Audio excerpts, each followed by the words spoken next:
welcome back to my channel. So today we are doing gel-X removal. So this is my friend's sister-in-law and she got her nails done on 26th of November and today is 21st of December, the day she got her gel-X removed. So first thing that I'm going in with is trimming down the length of her nails. So if you are someone who is doing who wants to do a gel-X removal at home, what I would recommend is trim down the length. In case you want, if I mean it's a completely different scenario if you have done like a builder gel application on your real nails, or you are growing out your nails and your nail growth is there. I would not recommend you cutting down your original nail growth in case you want to keep it, obviously. But in case you don't, you can trim that down. What I'm doing is I'm keeping her length, the natural nail length, but I'm trimming down the extensions, and then I'm going in with the ceramic bed, and I'm using my nail drill here because it is the fastest solution if you are going in with removal. It helps in removing the product that I have applied on her extensions. When I did her extensions, I had used builder gel over the gel-X, and nail drill works like a charm. It gets the work done faster.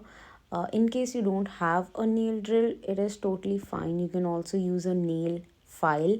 I did use a nail file later in the video on one of her nail to basically explain how I'm using a nail file. It's very basic. You just have to file down the product. That is all you need to focus on, and also that you don't have to damage your nail.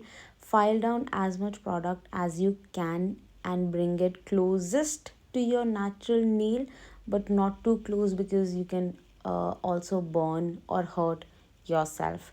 So don't do that. So I'm trying to go as close to her natural nail as I can. I am filing her nails, but I am doing it very slowly. I though my nail drill is running at 18,000 RPM, but I'm going in very slowly so that when you go over a area again and again using a nail drill or even a file, the actually you'll feel like the burning sensation, and you shouldn't feel that basically. So I'm going it very slowly. It doesn't look in the video because the video is has been speed up to 2x, so that is why it's not looking like I'm going very slowly, but in real time I'm actually doing it really slowly so that I don't hurt her. In case you are someone who does removal quite often, I would highly recommend getting a dust collector. So once I was done with filing her nails, the dust collector was filled with the dust of the product that I had filed. If you don't have a dust collector, what actually happens is you inhale the dust, which is not good for you, which is not good for your lungs.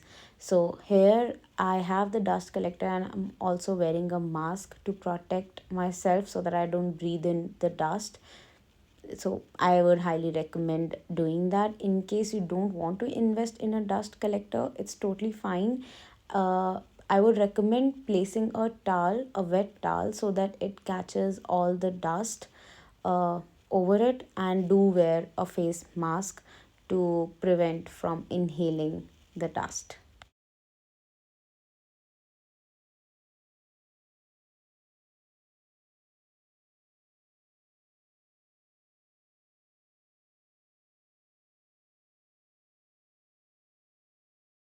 After filing the nails, I'm going in with the acetone and a cotton ball.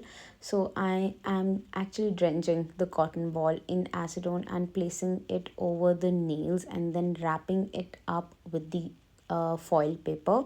So each nail needs to, you have to use the same technique for each of the nail. You have to use acetone and a cotton ball. There are also pre-made foils for the removal process. You can easily find it on Amazon, but I use cotton and I use acetone, and then I use the foil paper, and I let them soak for at least 15-20 minutes, but here we were quite in a rush. She had some appointment and she had to go there, so I let it soak for I think 5 to 10 minutes, and we gossiped all the time. That is why this video is on mute, because there's a lot that went behind the scenes. I let it soak it for 5 to 10 minutes, and then I again went in with my drill because the product got very soft and I was easily able to file it off. In case you have time, which you should when you're doing a soak off, you should leave it for 15 to 20 minutes and the product just slides away easily. In case it doesn't, but the product will get really soft because of the soak off, even if it doesn't slide off. And then just go in with the filer or your nail drill once again, and the product will you will be able to file the product very easily than before you were doing it before the soak off. So this is just the technique, you just have to go over and over again. So in this video you'll see, after filing I go again and I soak it, put her hand again in that foil paper for the soak off. So I do it thrice. The gel softens and then again file it off. I try to go as close as I can to her natural nail without damaging her natural nail, which is very, very, very important. You should keep in mind whenever you're doing a removal on yourself or on someone else, you should keep in mind that you're not damaging their natural nail. So I made sure that I was removing the product, but I also was making sure that I don't damage her product, because we don't want to thin out her natural nail, because then that would be very, very painful for her. In case there is very little left, just leave it there. Don't do anything. Once the nail grows out, you can cut that. Don't repeatedly file the nail because it will damage her natural nail. In case any product is left, do the soak off again. The product will slide off. In case it doesn't, just leave it there. Don't do anything, it won't harm her. And this was the final result. Do let me know if you liked it, and in case I did anything wrong, you can let me know in the comments down below. Thank you for watching. I'll see you in the next one. Bye.